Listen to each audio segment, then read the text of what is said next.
উত্তরসূরিরা এখনো কিন্তু জীবিত আছে।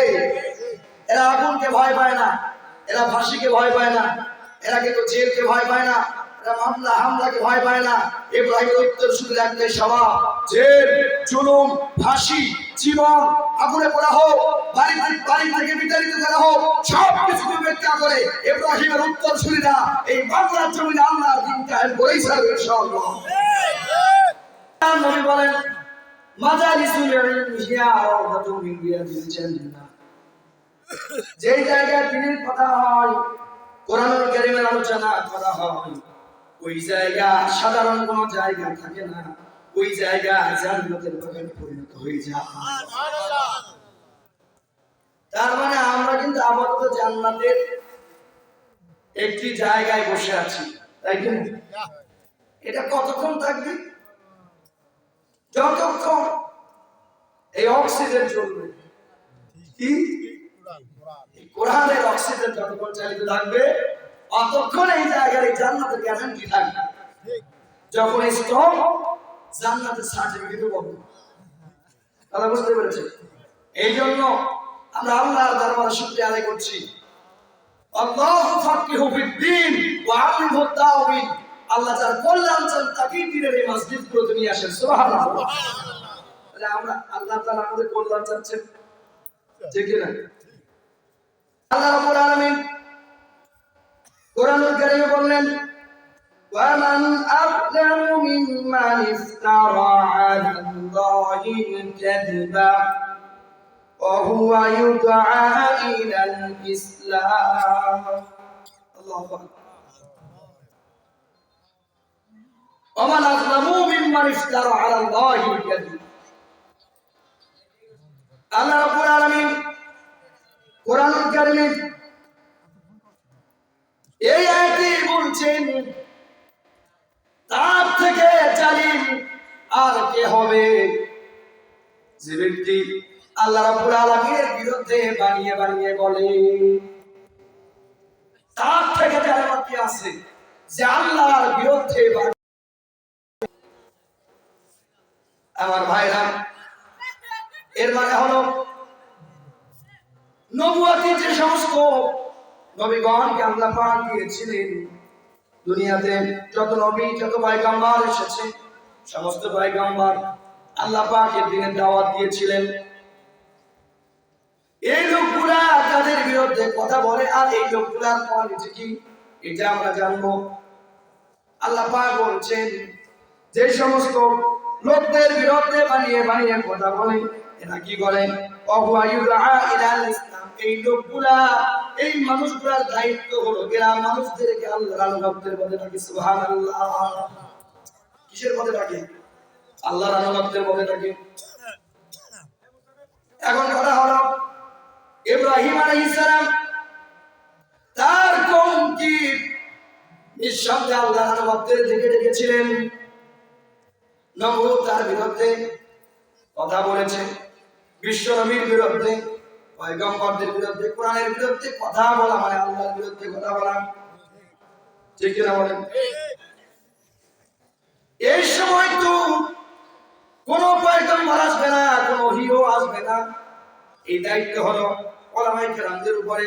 সুতরাং এই সমাজে যারা উলামায়ে কেরামদের বিরুদ্ধে কথা বলেছে, আর যারা কথা বলবে, নিঃসন্দেহে মনে করবেন এরাও আল্লাহর বিরুদ্ধে কথা বলে।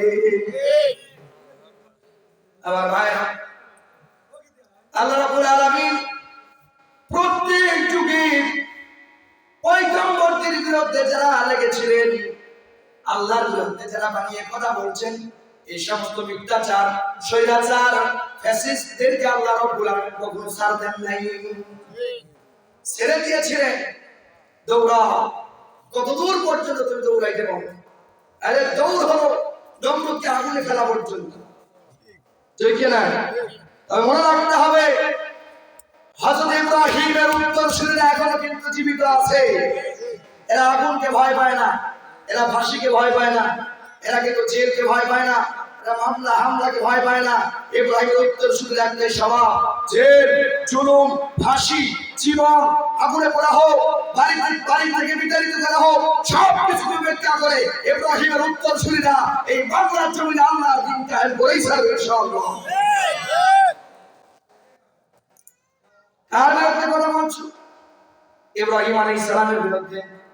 তার মানে কি? ইব্রাহিম আলাইহিস সালাম তার জাতিকে আল্লাহর দিকে ডেকেছিলেন, ওয়া ইউদআ ইলাল ইসলাম, ইসলামের দিকে তারা ডেকেছেন। এরপরে মুসা আলাইহিস সালামের কাছে আসেন। মুসা আলাইহিস সালাম তার কওমকে, তার জাতিকে একই কথা বলেছেন, লা তুশরিক বিল্লাহ, আল্লাহর সঙ্গে কাউকে শরীক করা যাবে না। হযরত মুসা আলাইহিস সালাম যখন নবুয়ত পেলেন,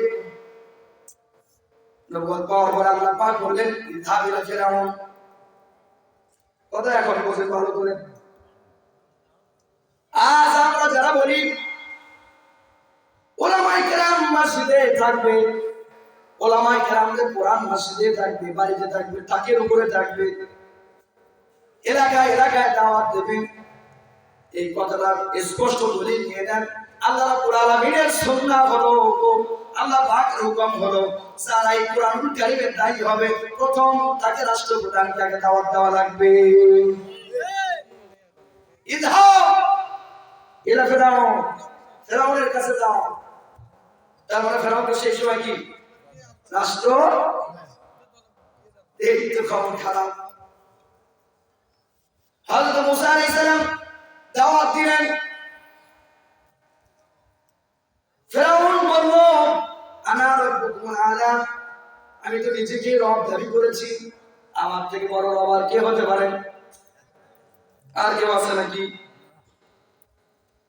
মুসা আলাইহিস সালাম বললেন, আল্লাহ রাব্বুল আলামিন আপনারও স্রষ্টা, আমারও স্রষ্টা, তিনি আমাদের সৃষ্টি করেছেন, রব মানলে তাকেই মানতে হবে, কোন মানুষ কারো রব হতে পারে না।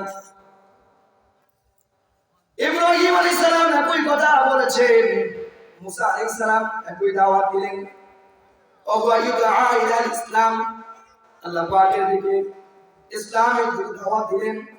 এই দাওয়াত দেওয়ার সাথে সাথে মুসা আলাইহিস সালাম আর ফিরআউনের কি হয়ে গেল? খটকা লেগে গেল। একটি কথা বলেছেন, সৃষ্টি যার, আলাহুল খালকু আলাম, সৃষ্টি যার, আইন চলবে তার। মানুষ সৃষ্টি যিনি করেছে, এই মানুষরা তার আইন মেনে চলবে। এবার বলেন তো, আমার কোরআনুল কারীমের মুফাসসির, কোরআনের ফাকিহ, বিশ্ববরণ্য তাফসীরকারক কি দাওয়াত দিয়েছিলেন? একই তো, ওয়া ইউদআ ইলাল ইসলাম, একই কথা তিনি বলেছে। মিথ্যাচার করেছে, প্রত্যেক যুগে যুগে মিথ্যাচারের শেষ নাই। আমার দেশের মিথ্যাচার হলো, ওলামায়ে কেরামরা যখনই বলেছিল বাংলাদেশের সংসদে কোরআনুল কারীমের আইন পাস করতে হবে, এই কোরআন দেশ চলবে, তখন মিথ্যাচার করলো এরা হচ্ছে জঙ্গিবাদ, মৌলবাদ, জঙ্গি তৈরি করে। শুধু কি তাই?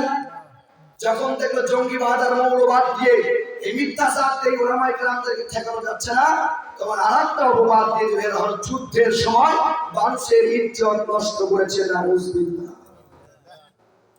এবার মিলানোর সময়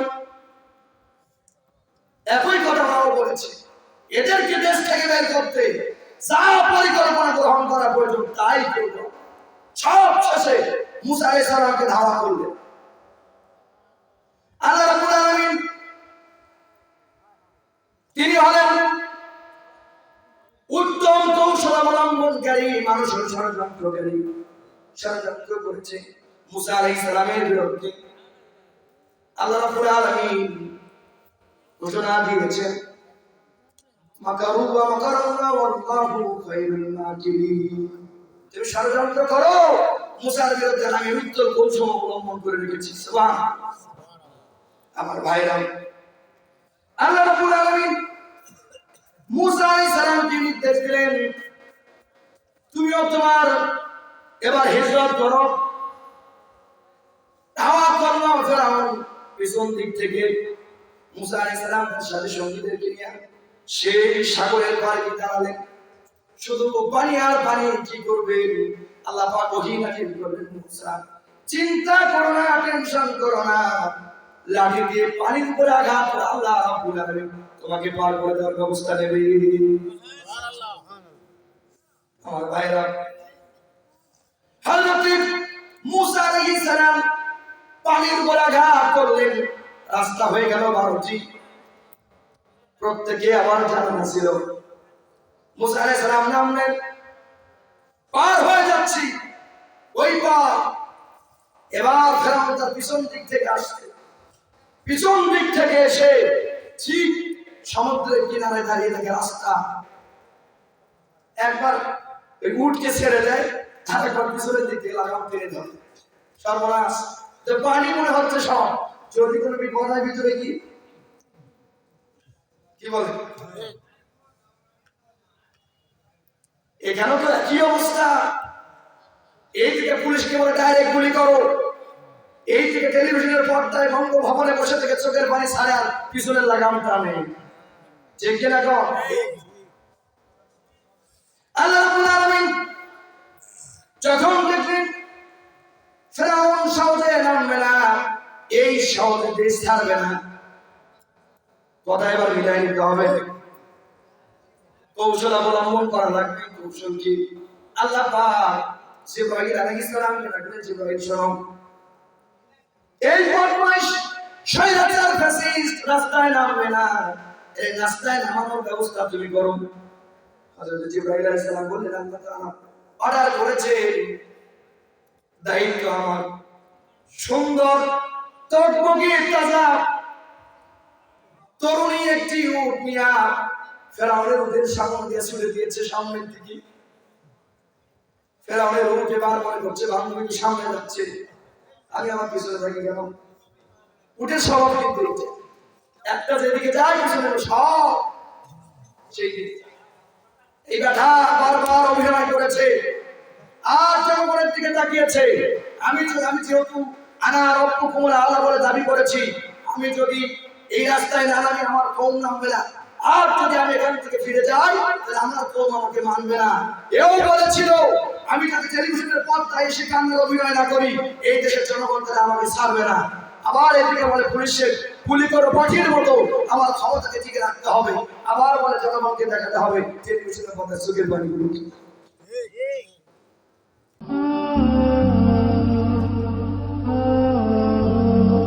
Al Iqra TV